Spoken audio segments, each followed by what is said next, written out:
হঠাৎ গাছের ভেতর থেকে একটি আলোর ঝলক বের হলো।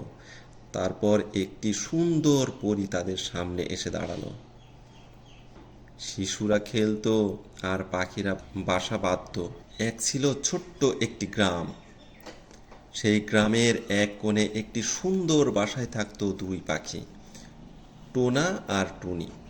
তারা ছিল খুব ভালো বন্ধু। টোনা ছিল বুদ্ধিমান আর সাহসী, আর টুনি ছিল মিষ্টি স্বভাবের ও খুব দয়ালু। একদিন সকালে টোনা আর টুনি খাবারের খোঁজে উড়ে যাচ্ছিল।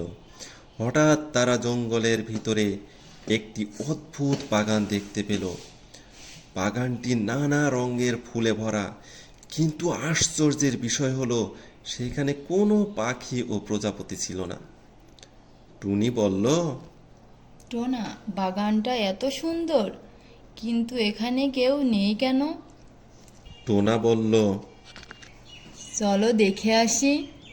গাছের নিচে একটি পুরনো পাথরে লেখা ছিল, যে ভালোবাসা দিয়ে এই গাছকে বাঁচাবে সেই পাবে প্রকৃতির আশীর্বাদ।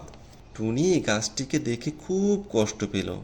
সে গাছের ঝর্ণা থেকে ঠোঁটে করে পানি এনে গাছের গোড়ায় দিতে লাগলো। টোনাও ফলের বীজ এনে গাছের পাশে ছড়িয়ে দিল। এভাবে কয়েকদিন ধরে তারা গাছটির যত্ন নিতে লাগলো। ধীরে ধীরে গাছটিতে নতুন পাতা গজাতে শুরু করলো। এক সকালে তারা এসে দেখলো গাছটি সোনালি ফুলে ভরে গেছে।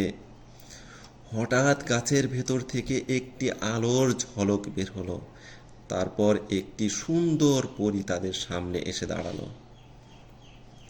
পরী বলল, টোনা আর টুনি, তোমরা স্বার্থ ছাড়াই গাছটিকে বাঁচিয়েছো। তোমাদের দয়ার জন্য পুরো বাগান আবার প্রাণ ফিরে পেয়েছে। কথা শেষ হতেই চারদিকে রঙিন প্রজাপতি উড়তে লাগলো। পাখিরা গান গাইতে শুরু করলো।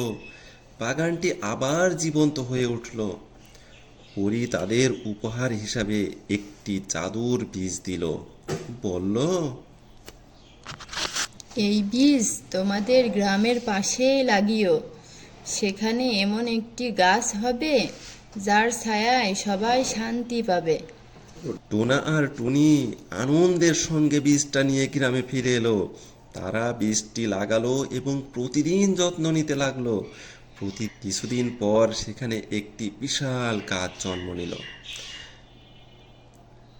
গ্রামের মানুষ গাছের ছায়ায় বিশ্রাম নিত। শিশুরা খেলতো আর পাখিরা বাসা বাঁধত। সেদিন থেকে টোনা আর টুনি শুধু গ্রামের নয়, পুরো এলাকার প্রিয় বন্ধু হয়ে উঠল। ছোট্ট বন্ধুরা, এখান থেকে তোমরা কি শিক্ষা পেলে? ভালোবাসা, দয়া ও যত্ন কখনোই ব্যর্থ হয় না। ভালো কাজের ফল একদিন না একদিন অবশ্যই পাওয়া যায়।